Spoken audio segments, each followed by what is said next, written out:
Сәлем, құрметті көрермен, арнама қош келдіңіздер. Сетевойдың сергелдеңі атты хикаяны оқып беретін боламын.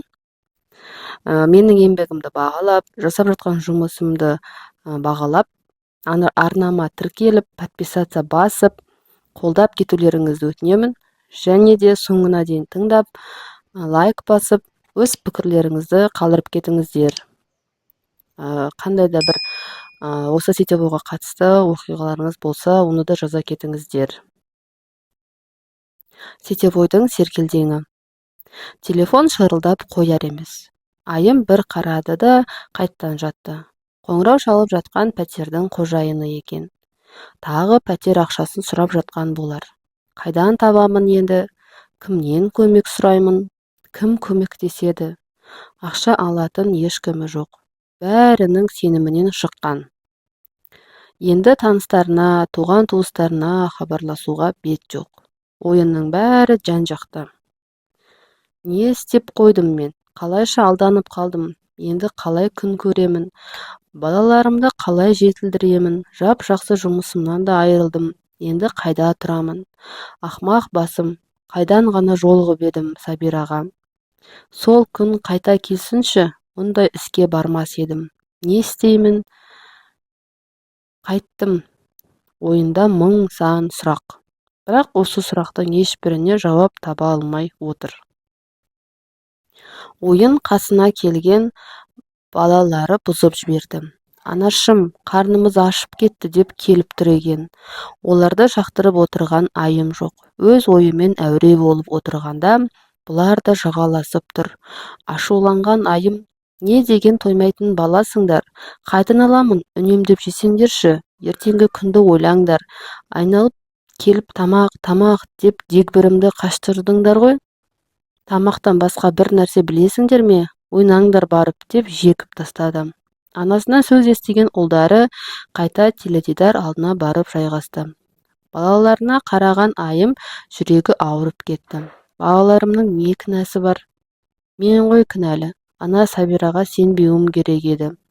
Енді отырмын бармағымды тістеп дейді.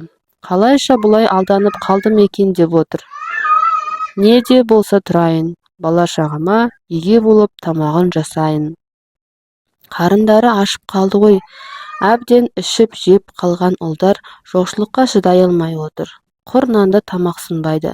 Қашанғы жатамын, тірі адаммын, ізденейін, көрейін, қайта өз-өзімді қолға алайын дейді. Ас үйге барып, үйдегі барымен базар қылып тамақ жасай салды. Балалары аш адамдай тақылдатып жеп қойды да көңілдері жайланып қайта кетті. Бүгін енді осылай тамағын бердім. Ақша таусылды. Ертең не беремін деп тағы ойға шомып кетті. Айым бір мекемеде айлығы жақсы жұмыс жасайтын.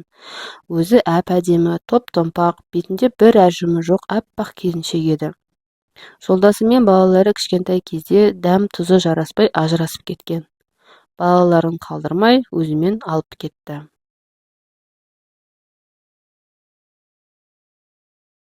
Содан бері балалары үшін күн демей, түн демей жұмыс жасап жағдайын жасаған еді. Өз күшімен 2 бөлмелі үйді де сатып алды.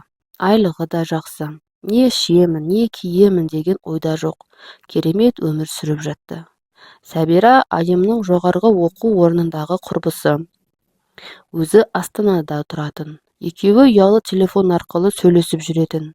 Сабира бұрынырақ бір компанияға кіргенін айтып, қазір жағдайым керемет дейтін. Міне бүгін Сабира өзінің жұмыс бабымен сендер жаққа барамын деді. Қанша уақыт көрмеген құрбысын сағынған айым құрбысын күтіп алып, арқа-жарқа болып, барлық студенттік шақтарын айтып, бір күліп алды. Айымның үйінде 2 күн болған Сабира үй бетін көрмейтін. Азанда кетеді, компанияға кеттім деп, кешке келетін көңілді. Маған бүгін пәленбай ақша түсті деп. Бір айлыққа қарап отырған айым ақша деген сайын көзі қызып отыратын. Мен де қырып ақша тапсам, ештеңеден ташылық көрмесем, ұлдарыма үй жайын әперіп, жағдайын жасап қойсам екен дейді. Сабира да әдейі көзін қыздырып күнде табысын айта берді. Болмаған соң айым сұрады. Маған да айтсаңшы, қалай мол ақшаға кенелуге болады?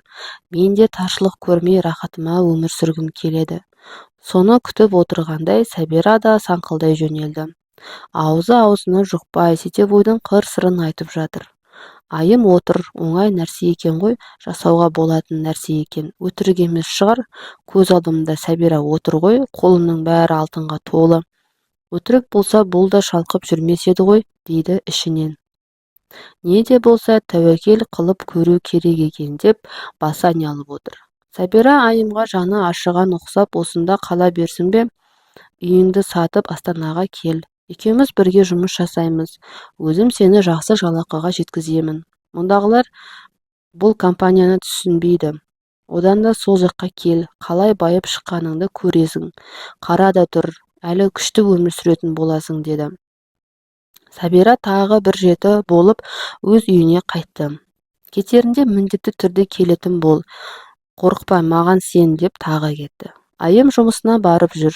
Бірақ бұрын жақсы жалақы алатын сияқты еді, қазір сол жалақысы өзіне тым аздай болып көрінетін. Осындай жалақыға бола бір ай жүремін. Неге Сәбираның айтқанын жасамасқа? Өзім бәрін реттеймін, бәрін қатырамын деп кетті. Алдап кететін танымайтын біреу емес, өзімнің құрбым. Не де болса бір рет тәуекел етсем болды емес пе деп отыр.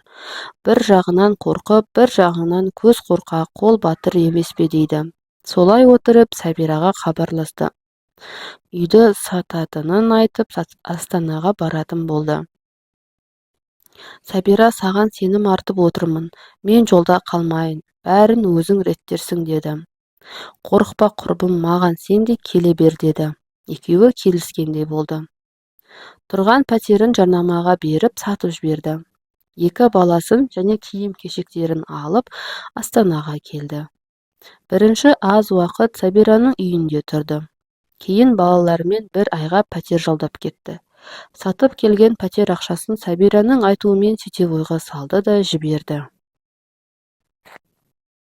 Сәбираның айтуы бойынша басында саласын, артынан шығады.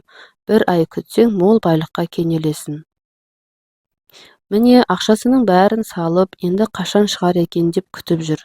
Күнде Сәбираға хабарласады. Менің ақшам не болды, ұзап кетпесін, уайымдап отырмын. Ой, айымка, маған сенсеңші, айттым ғой саған, сәл күту керек, бәрі бірденен бола қоймайды ғой, дейді. Міне күтіп жүргеніне де айдың жүзі болды. Әлі хабар жоқ. Сәбираға күнде хабарласудан шаршадым. Күнде айтатыны бір әңгіме. Одан қалса телефонды мүлдем алмайтын болды. Соңында тіпті телефон өшірулі болды. Жүрегі дүрсілдеп, не болып жатыр өзі? Ақшамды алып Сәбира қайда кетті? Телефонын неге қоспай жүр? Айымның шыдамы таусылды. Күтуден жалықты. Не де болса Сәбирамен бетпе-бет сөйлесейін деп шешті. Тіке Сәбираның жұмыс орнына барды. Есіктен кіргені сол, ол жерден дүкен болып кетіпті. Өзі шатастым ба, осы жер еді ғой деп қайта сыртқа шығып қарады. Жоқ, осы жер менің есімде, Сәбирамен келгенде осында келгенбіз. Мына дүкеннен сұрап көрейін деп ішке кіріп жөн сұрастым. Сатушының айтқаны бойынша бұл жерге бір апта бұрын келіпті. Алдында не болғанын білмеймін, деді. Амалы таусылған айым енді Сәбираның үйіне жол тартты. Есіктің қоңырауын басып тұр. Ешкім шығар емес. Көршілерінен сұрағаны сол, оларды білмейміз. Соңғы уақытта көрмедім, дейді. Енді не істеймін, үйінен кетіп қалған ба деп құр сүлдерін сүйретіп үйіне қайтты. Ертесіне келді, онда да осы жағдай. Содан бері не ас батпай, ештеңеге зауқы жоқ жатқаны сол. Бұрынғы томпақ, аппақ келіншектен түк жоқ, қап-қара болып азып түтігіп кеткен. Бүгін тағы жатыр барлығынан тығылып. Пәтердің ақшасы, біресе басқа қарыздарынан тығылып, қашанға жата берсін, ұлдары үшін еңбек ету керек. Басын әрең көтеріп, бұйырғанын көрермін, барып арыз жазайын деп тергеу бөлімшесіне келді. Құрбысы Сәбираның атына арыз түсірді. Бұл бір емес, неше адам осы Сәбирадан алданған екен. Тергеу жүргізіп, мән-жайды біліп, өзіңізге хабарласамын деп жіберді тергеуші. Енді тек күту қалды. Күтіп жата берсе де болмайды. Бір әрекет ету керек. Қарызы белшеден асып жатыр. Үлкен қалада тек өзі қалғандай болды. Таныс ешкім жоқ. Не істерін білмей, өзінің бауырына хабарласты. Көмектессе, осы көмектеседі деп сіңлісіне қоңырау шалды. Тұтқаны алған сіңлісі әрең шыдап отыр екен. Ұрса жөнелді. Бізді тыңдамай кетіп едің ғой. Енді не болды? Керемет бай қылатын Сәбира қайда кетті? Туған бауырыңды тыңдамай, құрбың жақын болып еді. Енді неге хабарласып отырсың? Не үшін керек болып қалдым дейді.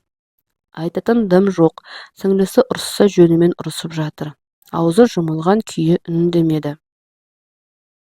Әбден ұрсып, ішіндегі ашуын шығарып алған сіңлісі не болды, не керек, көмек керек пе деді.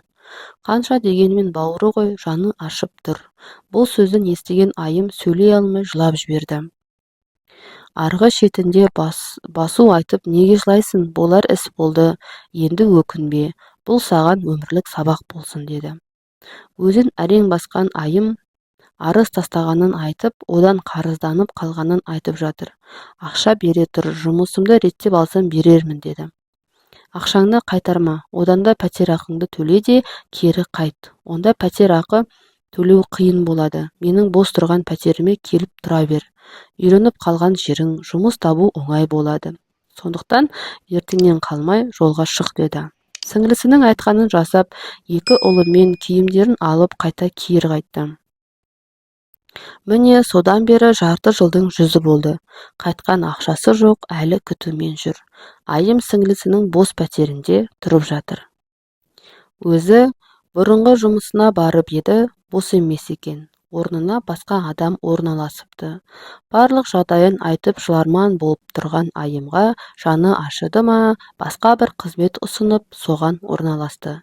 Айлығы бұрынғыға қарағанда азырақ. Бірақ осы күніне шүкіршілік айтумен келе жатыр. Соңы